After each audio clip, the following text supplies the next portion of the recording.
धीमहि धियो यो नः प्रचोदयात्। देवतुल्य भाइयों, माँ शक्ति, आज स्वाध्याय चिंतन का हमारा क्रमांक है 300 अर्थात 300। आज हमारे 10 माह पूर्ण हो चुके हैं और आज हमारे बीच में आदरणीय विनय कक्कड़ जी जो एडवोकेट हैं, और आपका जो विषय है आपका वो है मानव जीवन के 2 आयाम, प्रवृत्ति और निवृत्ति।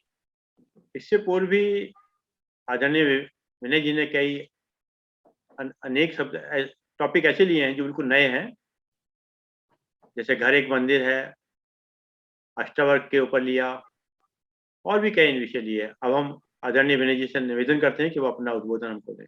आदरणीय विनय जी। धन्यवाद अर्जुन जी। आइए अपनी कमर सीधी करते हैं, गायत्री मंत्र। ओम भूर्भुवः स्वः तत्सवितुर्वरेण्यं भर्गो देवस्य धीमहि धियो यो नः प्रचोदयात्।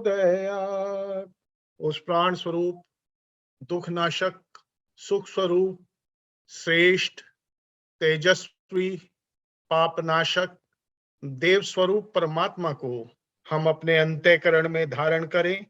वह परमात्मा हमारी बुद्धि को सन्मार्ग की ओर प्रेरित करे। वह परमात्मा हमारी बुद्धि को सन्मार्ग की ओर प्रेरित करे। गुरु ब्रह्मा गुरु विष्णु गुरु देवो महेश्वरः गुरु साक्षात् परब्रह्म तस्मै श्री गुरुवे नमः। अखंड मंडलाकारं व्याप्त येन चराचरं तत्पदं दर्शितं येन तस्मै श्री गुरुवे। मातृवत लालयत्री चा पितृवत मार्गदर्शिका नमो अस्तु गुरु सत्ता है श्रद्धा प्रज्ञा युताचरण। ओम श्री गुरुदेवाय नमः। ओम श्री गुरुदेवाय नमः। ओम श्री गुरुदेवाय नमः। ओम विश्वानि देव सर्वितर दुरितानि परासुव यद भद्रम तन्यासुव। ओम शांति शांति शांति। देवतुल्य भाइयों बहनों, आज का विषय मानव जीवन के 2 आयाम, प्रवृत्ति और निवृत्ति। जिस समय मैंने इस विषय को लिया था, मुझे लग रहा था कि यह विषय सरल है, परंतु जब मैंने इस विषय पर चिंतन करना प्रारंभ करा तो ऐसा लगा कि ये विषय तो सहज तो है, पर यह विषय गूढ़ है बहुत, और बड़ा गहरा विषय है, और हम सबके साथ जुड़ा हुआ विषय है। ऐसा कोई भी प्राणधारी नहीं होगा जिसके साथ ये विषय जुड़ा हुआ न हो, क्योंकि यह प्रकृति से ही संबंधित है विषय। मानव जीवन के 2 आयाम, प्रवृत्ति और निवृत्ति। एक तीसरा शब्द है यहां 2 शब्द आए अभी, प्रवृत्ति और निवृत्ति। एक तीसरा शब्द है, वह शब्द है वृत्ति। वृत्ति होती है मन या चित्त का व्यापार। वृत्ति को क्रियार्थ भी कहते हैं, जो क्रिया के लिए हो। क्रिया का प्रयोजन जिसके द्वारा हो उसे हम कहते हैं वृत्ति। मनुष्य की वृत्ति, कहते हैं उसकी वृत्तियां सही नहीं है, उसकी वृत्ति बहुत अच्छी है, तो ये क्रियार्थ होता है वृत्ति। वृत्ति से फिर शब्द बना प्रवृत्ति। प्रवृत्ति प्रवृत्ति मन का झुकाव, सीधे साधे शब्द। अगर गूढ़ शब्द लेंगे तो गूढ़ शब्दों में समझाने में भी दिक्कत आती है, समझने भी दिक्कत आती है। मेरा अपना नजरिया रहता है कि जितना सहज और सरलता से चीज हो, बात हो, चर्चा हो, वह अच्छी है। सीधे सादे शब्दों में प्रवृत्ति है मन का झुकाव, टेंडेंसी, जिसको हम इंग्लिश में कह सकते हैं टेंडेंसी। मन का किसी विषय की ओर लगाव, मन का किसी विषय की ओर लगना, यह है प्रवृत्ति। प्रवृत्ति मनुष्य में सहज प्रकृति अनुसार ही होती है। कुछ प्रवृत्तियां हमारी मूल प्रवृत्ति होती हैं। ऐसी मूल प्रवृत्तियां 14 बताई गई हैं कि 14 हमारी मूल प्रवृत्तियां होती हैं जो जन्मजात हम में होती है। हमारी मूल प्रवृत्ति में भूख है, प्यास है, प्रेम है, क्रोध है, तृष्णा है, झुकाव किसी के प्रति ज्यादा, किसी के प्रति कम, ईर्ष्या है। ये मूल प्रवृत्ति है व्यक्ति की। ऐसी 14 मूल प्रवृत्ति होती हैं और इन प्रवृत्तियों का संबंध एनर्जी से होता है। संवेग जिसको हम बोलते हैं, उससे इन प्रवृत्तियों का संबंध रहता है। उदाहरण के लिए पहली प्रवृत्ति है पलायन, जिससे भय उत्पन्न होता है। फिर अप्रियता, घृणा देती है। युजुत्सा, जिसे हम युद्ध प्रियता, ये क्रोध देती है। शिशु रक्षा, ये वात्सल्य देती है। संवेदनशीलता, यह कष्ट देती है। काम, कामुकता को पैदा करता है।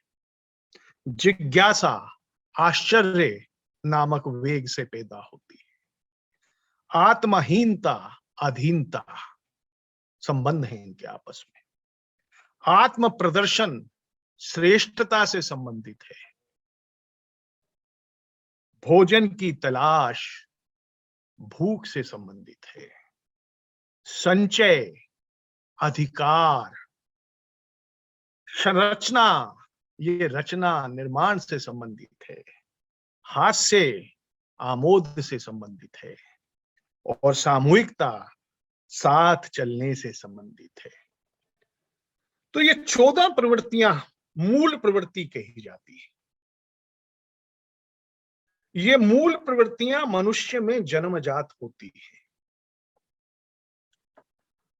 और जैसे मनुष्य पैदा होता है इन प्रवृत्तियों के साथ पैदा होता है। ईश्वर डाल करके इनको भेजता है। आप देखिए कि प्रकृति जो है त्रिगुणात्मक प्रकृति है। पूरा का पूरा भारतीय माइथोलॉजी जो है, हिंदू माइथोलॉजी हमारी, वह त्रिगुणात्मक प्रकृति पर ही चलती है। सत, रज, तम, 3 प्रकृति के गुण हैं। सत, रज और तम। सत्व, रजस और तमस, तीनों गुणों में यह सारी प्रकृति चल रही है। और प्रकृति का जो भी अंश है वह इन्हीं तीनों गुणों में है। अब मनुष्य चूंकि प्रकृति का अंश है तो मनुष्य में भी सत है, रज है, तम है। ये जन्मजात उसके अंदर आते हैं क्योंकि प्रकृति के गुण हैं। जब प्रकृति के गुण हैं ये, तो इन गुणों से बचा कैसे जाएगा? तो फीड करके उसने भेजे हैं ना ईश्वर ने, तो इन गुणों से बचा नहीं जा सकता है। और ये जितनी प्रवृत्तियां हैं हमारी, इन प्रवृत्तियों में भी सत, रज और तम तीनों है। हमारा जितना भी भारतीय संस्कृति हमारी सारी की सारी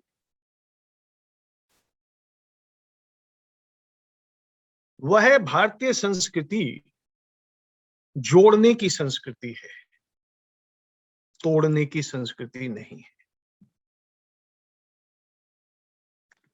हम योग की बात करते हैं,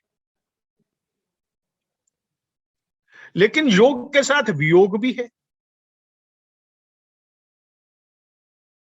वियोग से भी नहीं बचा जा सकता है। संयोग भी है, वियोग के साथ उससे भी नहीं बचा जा सकता है। ठीक इसी प्रकार प्रवृत्ति के साथ निवृत्ति है। ठीक इसी प्रकार प्रवृत्ति के साथ निवृत्ति है। निवृत्ति कहते हैं छुटकारा, लौटना, मुक्ति। सीधे साधे शब्दों में हम कहते हैं ना कि मैं अपने दैनिक कार्यों से निवृत्त हो गया। निवृत्त शब्द है, निवृत्त से निवृत्ति। मैं अपने दैनिक कार्यों से निवृत्त हो गया। जो हमारे बीच में अधेड़ उम्र के हैं या ज्यादा उम्र के हैं, वो उनसे पूछो कि भाई आप अपनी जिम्मेवारियों से निवृत्त हो गए? हाँ जी, हम अपनी जिम्मेवारियों से निवृत्त हो गए, यानी कि हम अपनी जिम्मेवारियों से मुक्त हो गए। बच्चे की शादी कर लीजिए, बेटी की शादी कर लीजिए, आम बोलचाल की भाषा में, तो मैं तो अब निवृत्त हो गया जी, मैं तो अब निवृत्त हो गया जी। तो निवृत्त से निवृत्ति शब्द निकला है। मुक्ति, छुटकारा या लौटना, इसको हम निवृत्ति कहते हैं। बंधुओं, जैसा कि हम चर्चा कर रहे हैं, मानव जीवन के दो ही आयाम हैं, प्रवृत्ति और निवृत्ति। आदि शंकराचार्य ने इस पे काफी प्रकाश डाला है। आदि शंकराचार्य कह रहे हैं कि जीवन जीने के केवल दो ही मार्ग हैं मनुष्य तेरे पास। एक मार्ग है प्रवृत्ति का मार्ग और दूसरा मार्ग है निवृत्ति का मार्ग। ये दो ही मार्ग हैं केवल जीवन जीने, इसके अलावा और कोई मार्ग नहीं है।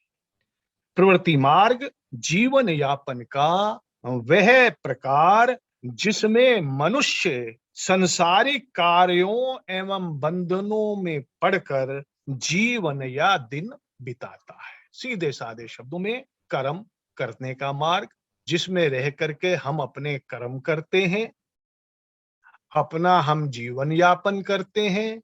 गृहस्थ है तो वो अपनी गृहस्थी को चलाता है, उसके लिए वह किस प्रकार से उपभोग करता है, कैसे अर्जन करता है, ये सब प्रवृत्ति का मार्ग है।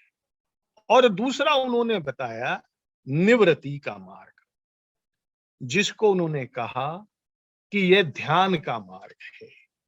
प्रवृत्ति का मार्ग कर्म का मार्ग बताया गया और निवृत्ति का मार्ग उन्होंने बताया कि ये ध्यान का मार्ग है। द्विविधो हि वेदत्व धर्मः प्रवृत्ति लक्षणो निवृत्ति लक्षणश्च जगत स्थिति कारणम प्राणिनाम साक्षात अभ्युदयानि श्रेयस हेतु। बहुत सुंदर बात कही है। वेदों में बताया गया धर्म दो प्रकार का है, प्रवृत्ति या बाहरी क्रिया और निवृत्ति अर्थात आंतरिक ध्यान, जिसका उद्देश्य जगत की स्थिरता है और जो समस्त प्राणियों के अभ्युदय या सामाजिक आर्थिक कल्याण, जिसको हम अभ्युदय कहते हैं, तथा निश्रेयस या आध्यात्मिक मुक्ति का कारण है। ये धर्म उन्होंने आदि शंकराचार्य ने हमें बताया। द्विविधो हि वेदत्व धर्म प्रवृत्ति लक्षणो निवृत्ति लक्षणश्च जगत स्थिति कारणम प्राणिनाम साक्षात अभ्युदयानि श्रेयस हेतु। दो ही रास्ते, प्रवृत्ति बाह्य क्रिया, निवृत्ति आंतरिक ध्यान। प्रवृत्ति जिससे अभ्युदय पैदा होता है, निवृत्ति जिससे निःश्रेयस पैदा होता है। अभ्युदय यानी कि उठना, आगे बढ़ना, ये प्रवृत्ति से संबंधित है, और निःश्रेयस दूसरा शब्द है, ये निवृत्ति से संबंधित है। मनुष्य के कल्याण के लिए बंधुओं, कर्म भी उतना ही आवश्यक है, ध्यान, अध्यात्म ये भी उतना ही आवश्यक है, दोनों की आवश्यकता है। एक बात आप समझ लें कि हमारा अध्यात्म पलायनवादी अध्यात्म नहीं है, हमारा अध्यात्म आक्रमण्यवादी अध्यात्म नहीं है। हमारा अध्यात्म मनुष्य को कर्म करने के लिए कहता है, कर्म किस प्रकार से करने चाहिए यह बताता है, लेकिन उसे आलसी बनने के लिए नहीं कहता। हमारा अध्यात्म कहीं नहीं ये कहता कि तू भाग चल भाग चल भाग चल, ऐसा कहीं नहीं कहता। हमारा अध्यात्म कहता है कर्म कर कर्म कर कर्म कर। मैं 100 वर्ष तक जीऊं लेकिन कर्म करते हुए जीऊं। ईशावास्य उपनिषद का दूसरा श्लोक, 100 वर्ष तक जीऊं परंतु हे परमात्मा मैं कर्म करते हुए जीऊं। कितनी सुंदर बात है। केवल भारतीय अध्यात्म ऐसा है जो हमें कर्म के साथ कर्म कर, लेकिन किस प्रकार से कर्म कर। उसने कहा कमाई तो कर, अर्जन कर, अर्जन के साथ त्याग भी कर। ईशावास्य उपनिषद का पहला श्लोक, अर्जन तो कर, त्याग भी कर। जान ले ये धन किसका है, ये धन तेरा नहीं है, ये धन उस प्रजापिता का है। वह प्रजापिता तुझे दे रहा है तो उसका शुक्र मना, परंतु इस धन का उतना ही भोग कर जितना तेरी आवश्यकताओं की, मूलभूत आवश्यकताओं की पूर्ति के लिए आवश्यक है। बाकी धन को त्याग की भावना के साथ समाज के लिए अर्पित कर। कहीं भी ये नहीं कहता है कि तू धन का अर्जन मत कर, अर्जन कर, लेकिन फिर वो ये कहता है कि तेरा अर्जन किस प्रकार का हो, इस पर ध्यान देना बहुत आवश्यक है। जब हम आहार शुद्धि की बात करते हैं तो मन चंगा तो कठौती में गंगा की भी बात हम ही करते हैं। हमारा आहार शुद्ध होगा, जैसा अन्न वैसा मन। और आहार शुद्धि के लिए एक बहुत बड़ी बात है कि आपका अर्जन भी शुद्ध होना चाहिए। आज हम समाज में जितनी गिरावट देख रहे हैं, इस पर कभी चिंतन करिएगा बैठ करके। घर घर में जो गिरावट आ रही है, इस पे चिंतन करिएगा कभी। मूल में जब आप चिंतन करेंगे जाकर के गहराई में, तो आपको समझ में आएगा कि कहीं ना कहीं आपके द्वारा अर्जित किए गए धन में कोई दोष है। इस दोष की वजह से कहीं ना कहीं कुछ ना कुछ कष्ट आ रहा है, क्योंकि जो अर्जन करके ला रहे हो, आप अपना खाना पीना उसी से कर रहे हो। आपका आहार आप ही समझ रहे हैं कि वे शुद्ध है। हम समझते हैं अरे साहब बड़ा शुद्ध अन्न खाते हैं, हम तो बड़ा शुद्ध अन्न खाते हैं हम तो। ये हमारे मन का भाव है मित्रों। अन्न शुद्ध वही जो शुद्ध कमाई से लिया हुआ है, बुद्ध कमाई से लिया हुआ है, वही अन्न शुद्ध होता है। उसी अन्न को खाने से आपका परिशोधन भी स्वच्छ होता है, आपकी क्रियाएं भी स्वच्छ होती हैं, आपका चिंतन भी स्वच्छ होता है, आपके कर्म भी स्वच्छ होते हैं। आज के इस आपाधापी के युग में अतिवाद से हम ग्रसित हैं। प्रवृत्तियां होनी चाहिए, प्रवृत्ति कहीं भी ऐसा नहीं कि प्रवृत्ति नहीं होनी चाहिए। काम नहीं होगा तो उस ईश्वर की सृष्टि नहीं चलेगी। काम नहीं होगा तो उस ईश्वर की सृष्टि नहीं चलेगी। क्रोध भी तो होना चाहिए, क्रोध भी तो होना चाहिए, लेकिन बेवजह का क्रोध नहीं होना चाहिए। समाज में आपने अत्याचार होते देखा, अन्याय होते देखा, उस अन्याय के प्रति खड़े होने का भाव होना चाहिए, न्याय के लिए खड़े होने का भाव होना चाहिए।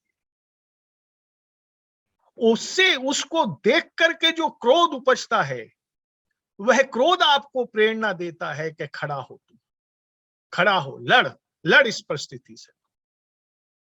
लेकिन ऐसा क्रोध कि खामखा का क्रोध कर रहे हैं बैठे।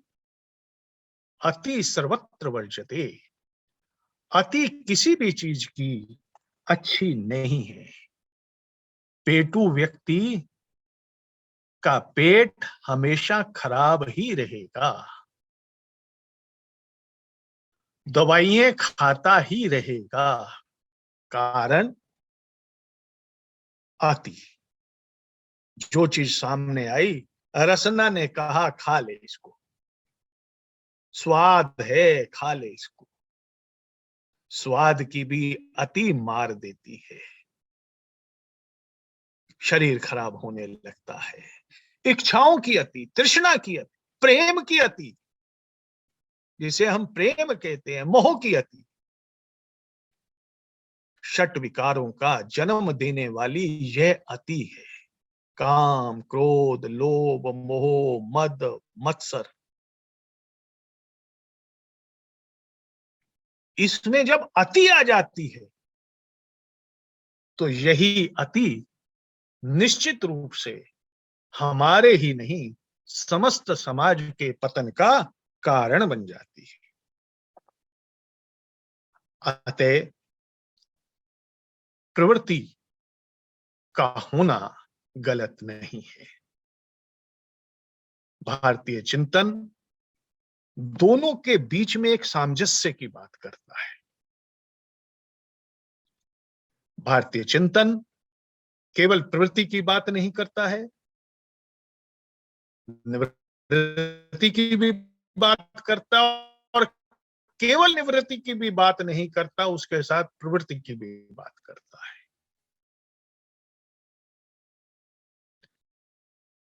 यदि आप गीता जस्य की बात, दोनों के बीच में संतुलन करके जीना, संतुलित जीवन जीना, और संतुलित जीवन ही मर्यादित जीवन होता है।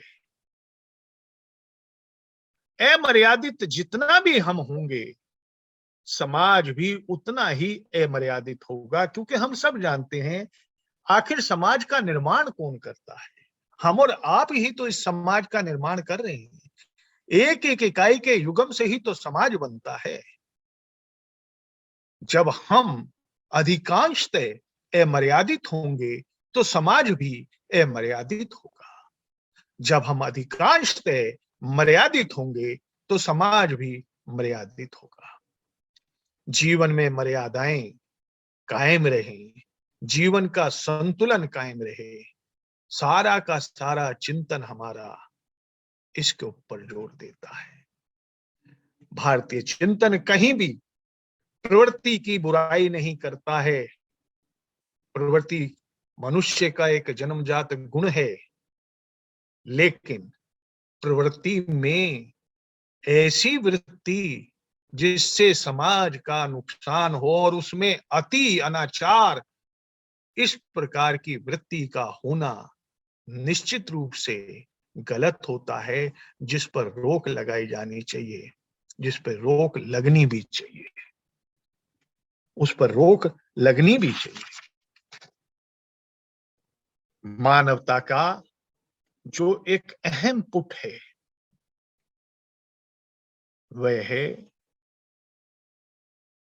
प्रवृत्त रहते हुए किस प्रकार से हमें निवृत्ति की ओर बढ़ना है। प्रवृत्त रहते हुए निवृत्ति की ओर बढ़ने के कई उदाहरण हमारे सामने। संत रविदास जी का उदाहरण लेते हैं। संत रविदास जी अपना कर्म करते रहते थे। सुबह से लेकर शाम तक जूते गांठते थे। उनका कर्म था जूते गांठने का, पेशा यही था उनका, जूते गांठना। वो जूते गांठते थे, लेकिन उसके साथ उनका आंतरिक ध्यान, आंतरिक अध्यात्म वह इतना गहन था जो कर्म के साथ साथ ही चलता रहता था। उन्हें उसके लिए कहीं जाकर के किसी मंदिर में, किसी उपासना स्थल में जाकर के बैठने की आवश्यकता नहीं होती थी। संत रविदास जूते गांठते गांठते अपना अध्यात्म करते रहते थे। वह प्रवृत्ति में रहते हुए निवृत्त थे। कबीरदास जी प्रवृत्ति में रहते हुए निवृत्त थे।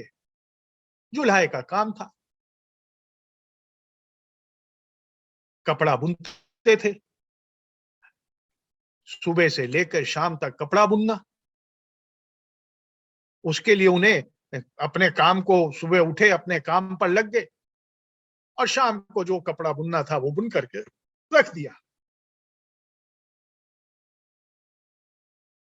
तो फिर अध्यात्म के लिए कोई ऐसी आवश्यकता नहीं है, ईश्वर की भक्ति के लिए कोई ऐसी आवश्यकता नहीं है कि हम उसके सामने ही जाकर के कहीं मंदिरों में, मस्जिदों में, गुरुद्वारों में जाकर के पड़े रहें, बैठे रहे और उसके नाम को लेते रहें, जपते रहें और अपना कर्म छोड़ दें।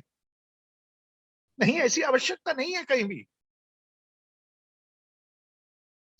यदि हम अपने कर्म को योगसु कर्म कौशलम के हिसाब से बना रहे हैं,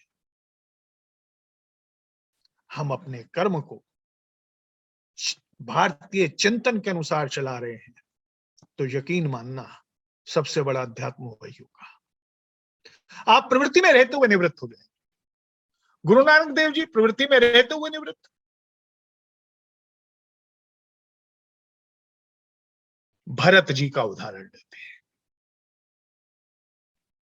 भरत जी का श्रेष्ठ उदाहरण है।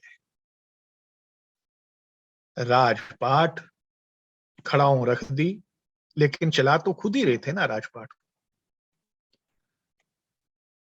सारा क्रम पर्णकुटी से बैठ करके करना। जब तक भाई वापिस नहीं आए 14 वर्ष तक, उन्होंने उस राजकाज को यथावत संभाला। ऐसा नहीं हुआ कि उन्होंने कर्म नहीं किया और उनके जो है अक्रमण्य हो जाने की वजह से राज्य के अंदर अराजकता आ गई कहीं। बहुत सुंदर प्रकार से उन्होंने उसको राजकाज को चलाया। यह प्रवृत्ति का रास्ता था, यह प्रवृत्ति मार्ग था। लेकिन उसके साथ साथ उन्होंने निवृत्ति का भी मार्ग अपनाया। उसके साथ साथ उन्होंने निवृत्ति का भी मार्ग अपनाया। लिप्त नहीं थे वह किसी चीज में। जब हम लिप्त हो जाते हैं ना किसी भी, तो वह लिप्तता ही हमारे लिए पतन का कारण बन जाती है। क्योंकि नहीं, ये राजकाज मेरा नहीं है, तो भाई का है। बड़े भैया आएंगे, बड़े भैया चलाएंगे इस राजकाज को। मैं तो एक ट्रस्टी हूं मात्र। मैं अंडर द ट्रस्ट इस राजकाज को चला रहा हूं, इसलिए मेरी कोई संलिप्तता नहीं है इसके साथ। भाई के आने तक, चूंकि भाई का आदेश है, मैं भाई के आने तक इस राज्य को भाई के ट्रस्टी के रूप में चला रहा हूं। भाई आ जाएंगे राम जी, तो राम जी का होगा ये राजकाज। राम जी की खड़ाओं से मैं दिशा निर्देशन प्राप्त करता हूं, राम जी की खड़ाओं का मैं पूजन करता हूं, क्योंकि मेरे भाई ने मुझे ये खड़ाओं दी हैं और मैंने राज सिंहासन पर इन्हें विराजित किया है, इसलिए मैं इनका मार्गदर्शन लेता हूं। अब बताइए, प्रवृत्ति और निवृत्ति, इनके बीच में कितना सुंदर संतुलन का उदाहरण है। क्या इससे अच्छा उदाहरण हो सकता है? इससे अच्छा उदाहरण नहीं हो सकता है। रविदास जी काम कर रहे थे, कुछ महात्मा लोग उनके पास पहुंचे, चलो भाई गंगा नहाने चलते हैं। संत रविदास जी ने कहा, भाई मुझे तो ये जोड़ी जूता तैयार करना है, मैं तो नहीं जा सकता। अरे तू जब देखो तब जूते ही जड़ता रहता है, चल गंगा नहाने। नहीं, मैं नहीं जा सकता, मेरा कर्म ये है, मैं इस कर्म को कर रहा हूं, मैं जूता गांठ रहा हूं, मुझे शाम को जिसको देने हैं उसे देने हैं। संत महात्मा कुछ मजाक सा उड़ा करके उनके चलने लगे, तो उन्होंने कहा, ये गंगा मैया को मेरी तरफ से एक भेंट दे देना। कुछ छोटा सा सिक्का उन्होंने दिया, संत महात्माओं ने वो सिक्का ले लिया, वह गंगा चले गए नहा। गंगा जी से नहा करके जब उन्होंने नहाने के बाद अपने अपने सिक्के डाले गंगा जी में, तो गंगा जी चले गए, वो सिक्के उन्होंने डाल दिए। रविदास जी का सिक्का निकाला, गंगा मैया ये रविदास का सिक्का है। तो कहते हैं कि दो हाथ इस प्रकार से आगे आए और उन्होंने उस सिक्के को स्वीकार करा, यानी कि गंगा माता स्वयं आकर के उस सिक्के को स्वीकार कर रही। ऐसा अनूठा उदाहरण कहीं मिल सकता है? आप बैठे रहो ना गंगा जी के सामने, सारा दिन लेकर के छेना, सारा दिन लेकर के बजाते रहो गंगा जी के सामने, हर हर गंगे हर हर गंगे हर हर गंगे हर हर गंगे हर हर गंगे करते रहो बैठ कर। अनेक लोग करते हैं, हर की पौड़ी पे जब हम जाते हैं बतेरे बैठे होते हैं, वहां पे महात्मा लोग पीत वस्त्रधारी जो बैठ करके अपना यही काम कर रहे हैं, हर हर गंगे हर हर गंगे हर हर गंगे हर हर गंगे। और जिंदगी बीत जाती है, जिंदगी बीत जाती है उनके इस काम। एक दिन उनके प्राण पखेरु हो जाते। हासिल क्या होता है? शून्य, मात्र शून्य। जो रविदास जी को हासिल हुआ वह उत्कृष्टता का एक उदाहरण है। महात्मा कबीर को जो हासिल हुआ, गुरु नानक देव को जो हासिल हुआ, हनुमान जी को जो हासिल हुआ, भरत जी को जो हासिल हुआ, और फिर अर्जुन को जो हासिल हुआ, गीता का उपदेश, और उसके बाद अर्जुन को जो हासिल होता है, यदि हम इस सब पर विहंगम दृष्टि डालें, इस सब पर हम एक विहंगम दृष्टि डालें, तो स्पष्ट दृष्टि गोचर होता है कि प्रवृत्ति आवश्यक है, प्रवृत्तियों का होना जरूरी है। बिना प्रवृत्ति के जीवन नहीं चलेगा। जानवर का भी जीवन नहीं चल सकता है प्रवृत्ति के बिना। मनुष्य का जीवन तो चलेगा ही नहीं प्रवृत्ति के बिना। लेकिन ध्यान रहे, लिप्तता न हो और निवृत्ति की तरफ बढ़। संदेश ये है कि निवृत्ति की तरफ बढ़, धीरे धीरे धीरे धीरे निवृत्त होते जाओ। छुटकारा भी तो पाना है, या उसी को पकड़ के बैठे रहना हमने? नहीं। जब हम चरे वेती की बात करते हैं, चलता रहे तू चलता रहे, तो ये बात नहीं है कि तू उसको पकड़ के बैठ जाए एक ही चीज को। आगे बढ़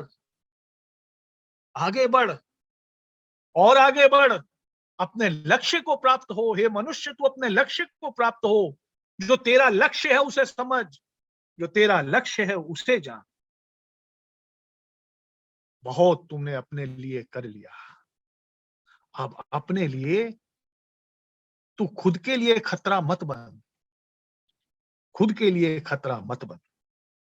एक पुस्तक है शोपेनहावर की। शोपेनहावर की एक पुस्तक है the world as will and idea. इस पुस्तक में बहुत सुंदर एक उक्ति शोपेनहावर ने कही है, जब लोगों को सुरक्षा तथा कल्याण की प्राप्ति हो जाती है तब सभी समस्याओं को सुलझा लेने के बाद वे स्वयं ही अपने लिए एक समस्या बन जाते हैं। वे स्वयं ही अपने लिए एक समस्या बन जाते हैं। आज हम यही देख रहे हैं।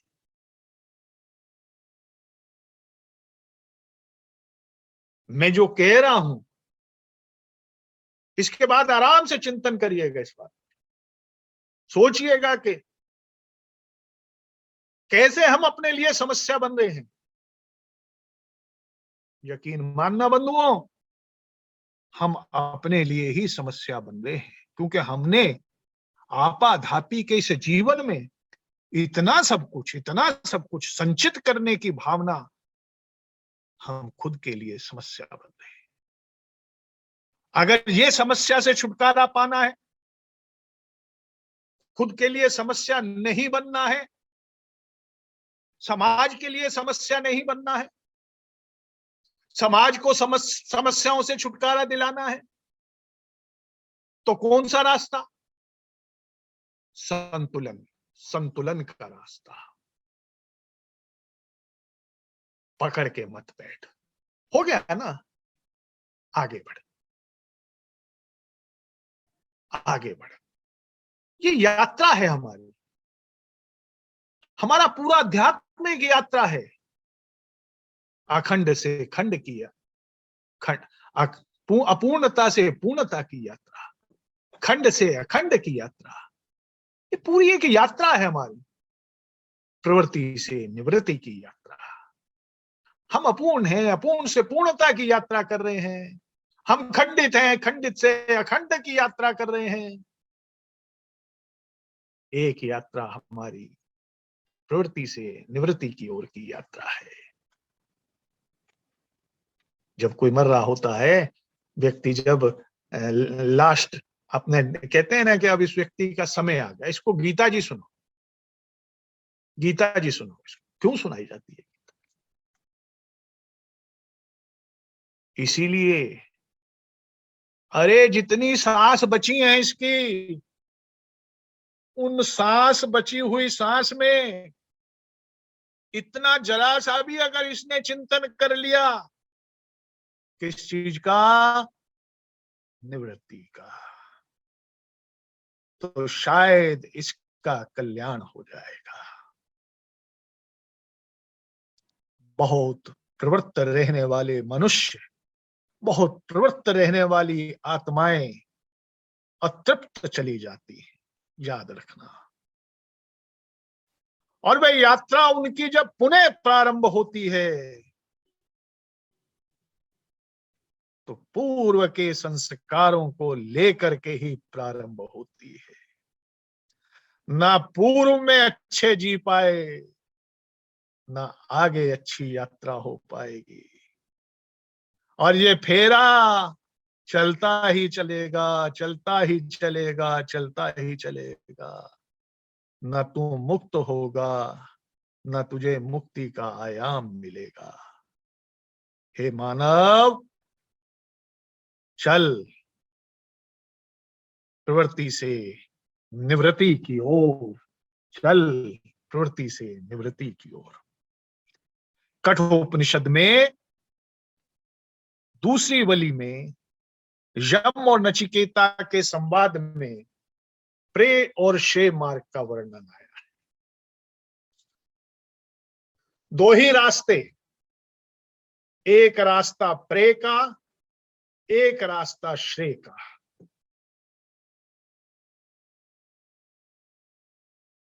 एक रास्ता तेरे पास प्रे का है और एक रास्ता नचिकेता श्रेय का है। ये तुम पर निर्भर करता है। तुम कैसे इन रास्तों पर चलना चाहते हो। मनुष्य को ईश्वर ने स्वतंत्रता दे करके भेजा है, वह स्वतंत्र है। बुरे कर्म कर कर, अच्छे कर्म कर तो कर। बुरे कर्म कर रहा है, जान ले मैं रोकूंगा नहीं तुझे, जान ले, परंतु भोगना तुझे ही पड़ेगा। चेतावनी देता है, चेतावनी देता है, भोगना तुझे ही पड़ेगा। अच्छे कर्म कर रहा है, अच्छाई भी तुझे ही प्राप्त होगी। तेरा निर्णय है किस रास्ते पर तुझे चलना है। हमारी यात्रा जो प्रारंभ होती है, हम बालपन में जब मनुष्य पैदा होता है बच्चे के रूप में, तो कहते हैं बच्चा ही भगवान, बच्चे में बसे भगवान। बच्चा भगवान का स्वरूप, वह सत्य लेकर के पैदा होता, उसमें उस समय सतोगुण की वृद्धि होती है। रज और तम तो होते ही हैं, उसमें सतोगुण की वृद्धि होती है उसमें।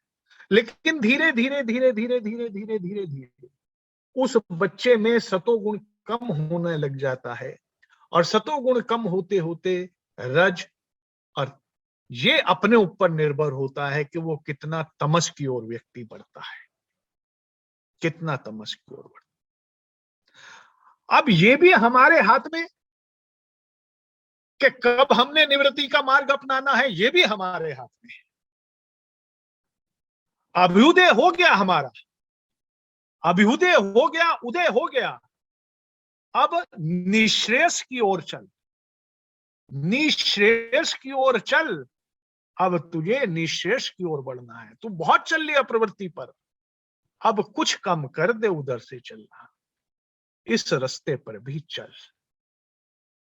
प्रेय और श्रेय मार्ग पे दोनों के बीच में कहीं कहीं बहुत अच्छी अच्छी पगडंडियां बनी हुई हैं। ईश्वर उसे बताता है, अरे आगे पगडंडी, ये रास्ता श्रेय मार्ग की ओर जाता है, वहां बोर्ड लगा हुआ है, यह रास्ता श्रेय मार्ग की ओर जाता है। आप छोड़ देंगे उसको, थोड़ी देर बाद फिर एक रास्ता है, यह रास्ता श्रेय मार्ग की ओर जाता है। पढ़ा आपने फिर छोड़ दिया। अधिकांश लोग इन बोर्डों को पढ़ते पढ़ते पढ़ते पढ़ते जीवन के अंतिम सोपान पर पहुंच जाते हैं, पर श्रेय की ओर बढ़ नहीं पाते। कुछ लोग जिनके भीतर उनका विवेक, जिनके भीतर उनका देवत्व किसी हद तक जागृत रहता है, वह कहीं प्रेम मार्ग से चलते चलते चलते चलते किसी एक बोर्ड को पकड़ करके श्रेय मार्ग की ओर बढ़ जाते हैं, प्रवृत्ति से निवृत्ति की ओर बढ़ जाते हैं, और यही उनके कल्याण का मार्ग बन जाता है। यही उनके लिए उनके अभ्युदय, जो वास्तविक अभ्युदय है, उसका मार्ग बन जाता है। अभ्युदय बनेगा तभी आप निश्रेयस की ओर जाएंगे। आप संजोगों को लेकर के चलते हैं तो मान लीजिएगा कि कभी वियोग भी होगा, मान लीजिएगा कभी वियोग भी होगा आपके जीवन में। जिस समय हम अपनी आत्मा की आवाज को सुन लेते हैं, वह पल हमारा एक कल्याणकारी पल होता है। आत्मा हमें लिप्त होने के लिए कहीं नहीं कहती है। आत्मा हमेशा हमें आगाह करती है कि अति सर्वत्र वर्जते, अति सर्वत्र वर्जते, अति सर्वत्र वर्जते।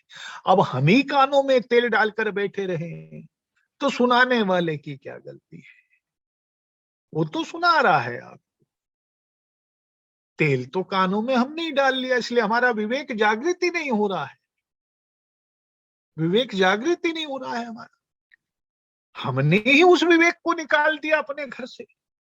ठीक उसी प्रकार से आपने सबने, अधिक कुछ लोगों ने कामायनी पढ़ी होगी जयशंकर प्रसाद जी की। उसका एक जो सार रूप है वो बड़ा खंड का बहुत बड़ा काव्य है वो, उसका जो सार रूप है वह विवेक और बुद्धि से ही संबंधित है सारा का सारा। राजा है मनु, मनु की पत्नी है श्रद्धा। मनु श्रद्धा को प्यार बहुत करता है, लेकिन श्रद्धा मनु को टोकती है, हर बात में टोकती है श्रद्धा मनु। कोई काम करता है मनु श्रद्धा टोक देती, कोई काम करता है श्रद्धा टोक देती। इससे मनु विचलित रहता है। श्रद्धा को आगाह करता है, टोक मत टोक मत। श्रद्धा नहीं मानती है, श्रद्धा अपने से उस रास्ते पर चल ही रही है कि उसे तो टोकना ही है उसको मनु। मनु के 2 पुत्र होते हैं उसी श्रद्धा से, लेकिन श्रद्धा बावजूद पुत्रों के भी होने के बाद भी मनु को टोकती रहती है। मनु खींचता रहता है, धीरे धीरे प्रेम समाप्त होता है। जो लगाव जिसे कहते हैं, वो प्रेम तो दूसरा होता है। हम जिन शब्दों में प्रेम का प्रयोग करते हैं वह प्रेम लगाव है, मात्र अटैचमेंट है, वह मात्र प्रेम नहीं है। वह ये जान लीजिएगा, हम कहते हैं कि प्रेम है, प्रेम नहीं है वह कहीं से भी, वह अटैचमेंट है, मात्र अटैचमेंट है। अटैचमेंट से ही मोह होता है व्यक्ति को। वह लगाव समाप्त होने लगता है और एक दिन मनु उसको, श्रद्धा को, उसके बच्चों के साथ अपने महल से बाहर भेज देता है, निकाल देता है। एक दूसरी स्त्री को ले आता है, कामनी उसको ले आता है। कामनी मनु को पूरी स्वतंत्रता देती है, तू पूरा स्वतंत्र है, कुछ भी कर, मैं नहीं टोकूंगी, हर तरीके से तू स्वतंत्र, तू जो मर्जी कर, जहां मर्जी, जैसे मर्जी रहे, मेरी कोई रोक टोक नहीं तुझे, no restriction from my side. Manu is very happy, बड़ा खुश। इस कामनी से भी उसके 2 पुत्र होते हैं। जीवन चल रहा है, बच्चे बड़े होते रहते हैं। जब ये बच्चे बड़े हो जाते हैं तो एक दिन वह बच्चे मनु को उसी के महल में कैद कर देते हैं। कामनी और कामनी के बच्चे मनु को उसके महल में कैद कर देते हैं। जब ये बात श्रद्धा और श्रद्धा के बच्चों को पता लगती है तो श्रद्धा फिर से आती है और श्रद्धा अपने बच्चों के साथ आकर के कामनी से और कामनी के बच्चों से लड़ती है और लड़ करके मनु को आजाद करवाती है। तब मनु को एहसास होता है कि श्रद्धा के साथ उसने गलत किया। अब ये जो श्रद्धा है, इसके जो बच्चे हैं, इनका एक बच्चे का नाम है विवेक, एक का नाम है बुद्धि। कामनी तो कामना ही है, उसके बच्चे हैं भय और क्रोध। वह सबको डराते हैं, क्रोध से सबको डर लगता है, और फिर दूसरा बच्चा तो है ही भय वाला, वो सबको डराता है। अब जब आपने श्रद्धा को बुद्धि विवेक के साथ बाहर निकाल दिया तो आपका उत्थान कैसे होगा? पतन होगा कि नहीं होगा? आप कैद हो जाएंगे ना। ये शरीर जो है यही तो किला है, आत्मा इसी शरीर में है। तो इसलिए अपनी आत्मा की आवाज को सुनिए, अपनी बुद्धि, अपने विवेक को जीवित रखिए, अपने देवत्व का जागरण रखिए। मित्रों, हमारा उद्देश्य है प्रवृत्ति से निवृत्ति की ओर बढ़ना, इनके बीच में संतुलन बनाए रखना और अंत में आकर के निवृत्त हो जाना, मोक्ष को प्राप्त करना, मुक्ति को प्राप्त करना। सारा जीवन हम प्रवृत्ति में रहे, प्रवृत्ति से हम चलेंगे, प्रवृत्ति की यात्रा निवृत्ति की ओर जाएगी और अंत समय में आकर के हम उस मुक्ति को प्राप्त करेंगे, उस छुटकारे को प्राप्त करेंगे जो हमारे उत्थान का अगले जीवन की यात्राओं के उत्थान का एक कारण बनेगा। यही तो है प्रवृत्ति से निवृत्ति की ओर की यात्रा। हम जो है दुर्गा सप्तशती, जब ये नवरात्र आते हैं, नवरात्र में हम व्रत रखते हैं ना। अब हम तो उन व्रत को कैसे लेते रखते हैं, ये आज हम इस पर चर्चा करने की आवश्यकता नहीं, सबको पता है। हम ये नहीं खाएंगे, हम वो नहीं खाएंगे, हम ये नहीं करेंगे, वो नहीं करेंगे। मैं कभी दुर्गा सप्तशती पर जब चर्चा करूंगा तब डिटेल में बताऊंगा ये सब चीज, जान लीजिएगा। पहला व्रत जो होता है हमारा, वह हमारी तैयारी है। उस दिन हम अपने को तैयार करते हैं। किसके लिए तैयार करते हैं? अपने षट विकारों के परिशोधन के लिए अपने को तैयार कर। पहला व्रत, पहली इसका जो हमारे नवमी के व्रत होते हैं, उसका पहला व्रत हमारी तैयारी का व्रत होता है। अगले 6 व्रत हमारे षट विकारों से अपने शरीर को, अपने आयाम को, अपनी आत्मा को, इन सब के परिशोधन के होते हैं। अगले 6 व्रत षट विकार जित अनग अकामा, उनके जीतने के लिए है ये षट विकारों का। वो 6 व्रत हम इसलिए रखते हैं, 6 और 1 7।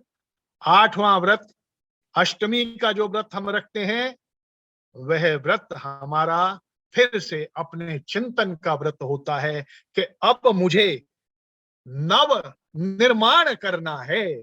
मैंने अपना परिशोधन कर लिया है, अब मुझे नव निर्माण करना है। 8वां व्रत मेरा चिंतन का व्रत है। आज मैं चिंतन करूंगा मुझे अब आगे क्या करना है। नवमी का दिन हमारे पूजन का दिन है। हमने जो शक्ति को ग्रहण किया है, हमने जिन शक्तियों का आह्वान करके, हमने हर दिन एक शक्ति को आह्वान किया, एक दुर्गा को आह्वान करा है, मात्र को आह्वान किया है हमने। उन शक्तियों को जो हमने प्राप्त किया है, उन शक्तियों का आह्वान करके आज का दिन हम इन शक्तियों की पूजन करेंगे। यह नवमी का दिन है और दशमी के दिन से हम नव निर्माण पे लग जाएंगे। हम खुशी मनाएंगे, हमने अपने जीवन को सुधार लिया, हमने अपनी बुराइयों को मिनिमाइज कर लिया। अब हम लगेंगे समाज के कल्याण के लिए, अब मैं उत्थान के लिए लगूंगा, अब मैं नव निर्माण के लिए लगूंगा। असली नवमी के दिन यही है, असली दुर्गा सप्तशती भी यही है। पूरी की पूरी दुर्गा सप्तशती वृत्तियों से लड़ाई है। हे मनुष्य, तू अपने भीतर की दुष्वृत्तियों को अंत कर और चल निवृत्ति की ओर, चल निवृत्ति की ओर। जब आप सिंध कुज्जी का स्तोत्र पढ़ लेते हैं तो आप निवृत्ति की ओर बढ़ जाते हैं, आप निवृत्त हो जाते हैं। मैं इससे ज्यादा अब नहीं कहूंगा क्योंकि समय हो गया। मेरा प्रयास था कि इस गूढ़ विषय को जितना हल्के फुल्के शब्दों में आपको बता सकूं, मैंने बताने का प्रयास किया है। कुछ उदाहरण भी दिए हैं, बताने का प्रयास किया है। मेरे से कोई गलती हो गई हो उसके लिए मैं क्षमा मांगता हूं, वह गलती मेरी है। कहीं ना कहीं मेरी त्रुटि रह गई होगी, उसके लिए क्षमा मांगता हूं। इस आह्वान के साथ कि आइए हम भी कुछ ना कुछ तो अपने जीवन में उतारें। मैं अरविंद जी से भी उस दिन कह रहा था कि एक सत्र हमें इस बात का भी रखना चाहिए कि इतने दिन हो गए हमको ये करते हुए, अच्छा हमने पाया क्या? तो हम सबको उस पर भी विचार करना चाहिए। निश्चित रूप से हमारे सबके जीवन में कुछ ना कुछ कल्याण हुआ होगा इससे, क्योंकि अध्यात्म निश्चित रूप से कल्याण का रास्ता खोलता है। कैसा भी, किसी का ज्यादा खुला होगा, किसी का कम खुला होगा, लेकिन कुछ ना कुछ तो पाया होगा, खोया किसी ने कुछ नहीं होगा इससे। तो मैं पुनः ये आह्वान करता हूं, आइए चिंतन करें अपने ऊपर, एक विहंगम दृष्टि अपने ऊपर डालें। प्रवृत्ति है, मैं बहुत ले लिया, अब मैं संतुलन बनाऊंगा, आचरण के अंदर मर्यादा लाऊंगा, मेरा जीवन मर्यादित होगा और मैं बढ़ रहा हूं आगे निवृत्ति की ओर, मैं निवृत्ति हो पाऊंगा। धन्यवाद आपका, बहुत बहुत धन्यवाद सबका। आप सबका मंगल हो, आप सबका कल्याण हो, मंगल हो, कल्याण हो, मंगल हो, कल्याण हो। धन्यवाद। धन्यवाद आदरणीय विनय जी। आज आपने मानव जीवन के 2 आयाम प्रवृत्ति निवृत्ति पे लिया। अब हम सबको अनम्यूट कर देते हैं। इस विषय में कोई जिज्ञासा हो तो फिर आदरणीय विनय जी से मालूम पूछ सकते। हमने अनम्यूट कर दिया। श्री विनय जी, कालरा बोलता हूँ। आवाज कम है, आवाज नहीं जा रही। कोई सेठ सोया हुआ है, वो उसने हार पहना सोने का, अंगूठी पहनी है सोने की, अचानक कहता है मुझे लूट गया, मुझे लूट गए। सिक्योरिटी ने आके कहा महाराज आप तो ठीक हैं। अंधेरे में प्रकाश कर दिया, उसने देखा कि मेरा हार अपनी जगह पे है, मेरे कंगन अपनी जगह, मेरे हाथ में जो कुछ भी ये पहना सब कुछ अपनी जगह पे है। तो अज्ञान का विनाश हो गया, उसकी प्रवृत्ति निवृत्ति में बदल गई। क्योंकि ज्ञान जो है विध्वंसात्मक होता है, विध्वंस कर देता है, अज्ञान का विनाश कर देता है, उसकी प्रवृत्ति निवृत्ति में बदल गई, खत्म हो गया।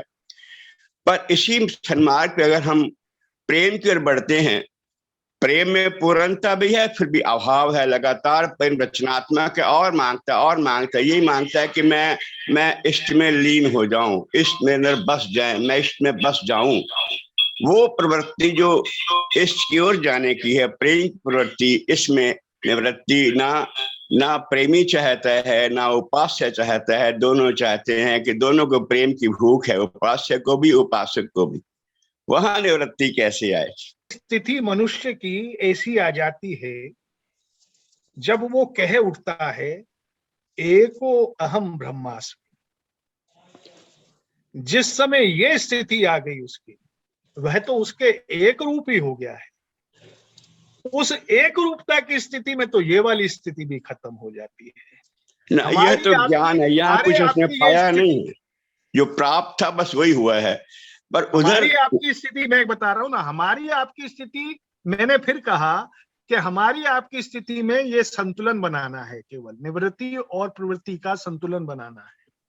क्योंकि जो आपने बात कही है कि उससे हम एको एवं ब्रह्मास्मि की स्थिति में शायद ही कोई हम में से पहुंच पाए, है ना। तो हम लोग तो प्रेम से, तो हमारा प्रेम जो है उस ईश्वर के प्रति कम नहीं होगा। ये एक हल्की सी प्रवृत्ति तो हमारे साथ रहेगी ही। Agreed, that is okay. बहुत सुंदर। लेकिन जो विनय भाई साहब का आज का उद्बोधन रहा है वो बहुत ही सामयिक भी है।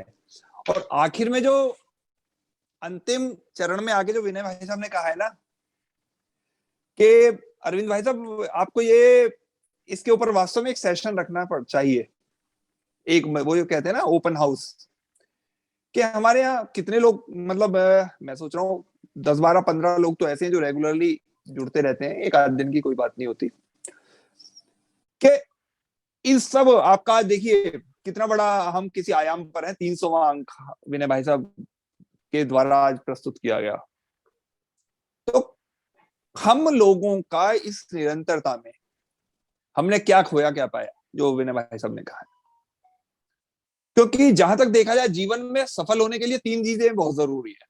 सबसे पहले कि हम प्रत्येक पूर्वाग्रह से मुक्त होकर काम करें। नंबर 2, अपना लक्ष्य स्वयं तय करें, क्योंकि हम किसी को देखकर यदि लक्ष्य तय करेंगे तो फिर हमारा संभावना है। और तीसरी है कि इसके अनुपालन का क्रम कभी भी टूटने ना दें, मीन्स निरंतरता। उसी तरह जैसे कि हमारे अरविंद भाई साहब ने इस ग्रुप को संभाल रखा है, निरंतर चल रहा है, ये कोई छोटी बात नहीं है। कोर्ट 300 दिन तो कोर्ट नहीं चलती लगातार, सामान्य स्थितियों तो ये तो कुछ ना कुछ होता है। और जैसा कि भाई साहब ने बताया, और इसके लिए सफल होने के लिए सबसे ज्यादा इंपॉर्टेंट है कि इस अभ्यास की भी निरंतरता हम लगातार करते रहे। जैसे कि विनय भाई साहब ने आज यदि कोई टॉपिक मिला तो उन्होंने, ये तो है नहीं कि भाई साहब ने ठीक है जो भी आया बोल दिया, उन्होंने उसके लिए बोलने के लिए अभ्यास किया लगातार।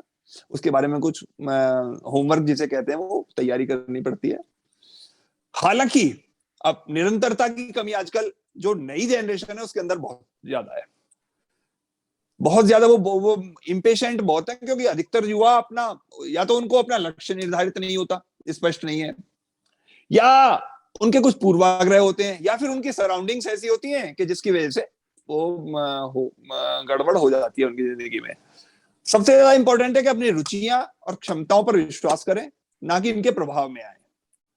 जैसे कि यहां पर भी जो हमारे जितने भी प्रबुद्ध श्रोता या प्रबुद्ध हमारे इसमें जुड़े हुए लोग हैं, वो सब ऐसे हैं कि जिनकी अपनी अपनी क्षमताएं हैं, अपने अपने क्षेत्र के दिग्गज हैं, लेकिन वो सब इन सब पूर्वाग्रहों को या अपनी इनकी सभी अनुभूतियों को या अपने इस जो लदावे को छोड़ के और शाम को आराम से जुड़ते हैं और बिल्कुल स्वच्छंद रूप से आनंद लेते हैं। अब हमारी रुचि किस में है किस नहीं है ये तो अलग वो है, लेकिन हमारी निरंतरता में कोई भटकाव ना आए, भटकाव या ये टूट ना जाए, ये बहुत इंपॉर्टेंट है। और इसी के लिए जो अरविंद भाई साहब का हो या फिर जो इसका शुरू में जो हमारा लोग जुड़े थे उनका था कि आप किसी एक ही पटरी पर, एक ही विषय पर, एक ही टॉपिक पर यदि बोलेंगे तो आप कुछ दिन बाद बोझिल हो जाएगा। देश काल और वातावरण के हिसाब से हम धीरे धीरे धीरे धीरे हमने उसको, संगीत भी आया हमारा, डॉक्टर्स भी आए, और इसी तरह से, और इसी सब का ये परिणाम है कि आज हम 300 अंक लेकर बिल्कुल फ्रेश बैठे हुए हैं और इसको लगातार लगातार इसको पूरी तरह एंजॉय कर रहे हैं। आज का जो उद्बोधन था वो तो अब हमारे तो सदाबहार हैं विनय भाई साहब, उनका तो कोई बात ही नहीं है। तो इस सब के पीछे जो हमारी ड्राइविंग फोर्स है अरविंद भाई साहब हैं, वो भी बिल्कुल सदाबहार रहते हैं। और कालरा साहब हैं या देवऋषि जी हैं, अरविंद कुमार जी हैं, जो भी ये हमारे पास होते हैं, नैब साहब के दर्शन नहीं हो रहे हैं, कुछ लोग हैं जो वास्तव में जिनका हमें बहुत ज्यादा पेट्रोनेज मिल रही है, खासकर मुझे और अरविंद जी को तो कह सकता हूँ, बाकी तो सब हमसे बड़े ही बड़े हैं। उनका वास्तव में उन लोगों का भी ये इसके पीछे, चाहे वो उनका 2 मिनट का उद्बोधन हो या उनकी केवल पॉइंट हो या कोई वो विषय उठाते हो, लेकिन ये भी बहुत जरूरी है, क्योंकि आप सर रोज रोज ना तो गुलाब जामुन खा के खुश रह सकते हैं, ना आप रोज रोज नमकीन खा के। प्रकृति में बदलाव होता रहना चाहिए। और इसी तरह जिस तरह की ये 36 प्रकार के व्यंजन अरविंद भाई साहब ने इकट्ठे कर रखे हैं ना, कि आज मेरे पास तो आज इन्होंने भेजा, ये डेट्स है, टॉपिक और बता देना, यदि कोई चेंज हो तो बता देना। तो ये मतलब ये है।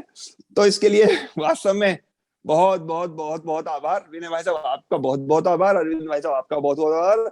और अब ये 300 से हम अब 365 पे पहुंचेंगे, उसके बाद फिर अगला वर्ष शुरू होगा, कोई दिक्कत नहीं है। आप सभी का बहुत बहुत बहुत आभार। धन्यवाद आदरणीय वाकीश जी, धन्यवाद आदरणीय विनय कक्कड़ जी, आज आपने समय निकालकर हमको समय दिया। और आज के विचार से पहले एक छोटा सा विचार ये है कि patience is bitter, patience is bitter but fruit is sweet, patience is bitter but fruit is sweet. चलिए साहब, आज का विचार के बाद अपना 3 बार हम शांति पाठ करेंगे, उसमें ओम का उद्बोधन करेंगे, आप सब लोग अनम्यूट करिए। आज का विचार है, शब्द भी एक प्रकार का भोजन है, शब्द भी एक प्रकार का भोजन है। किस समय कौन सा शब्द परोसना है, किस समय कौन सा शब्द परोसना है, वह समझ में आ जाए, वह समझ में आ जाए तो दुनिया में उससे बढ़िया रसोईया कोई नहीं। सही बात है, बहुत सुंदर। दुनिया में उससे बढ़िया रसोईया कोई नहीं। सुंदर। आइए हम लोग अपना होम कर देंगे। सब लोग अनम्यूट कर लें एक बार।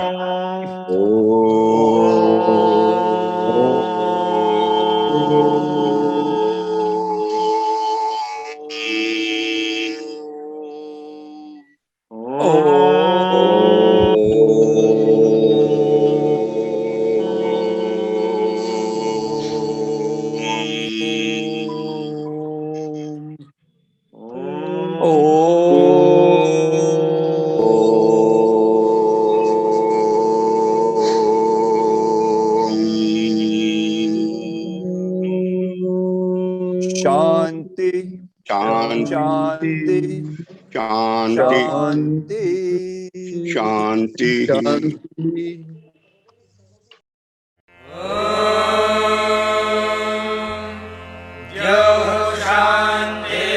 शान्तिरन्तरिक्षं शान्तिः पृथिवी शान्तिरापः शान्तिरोषधयः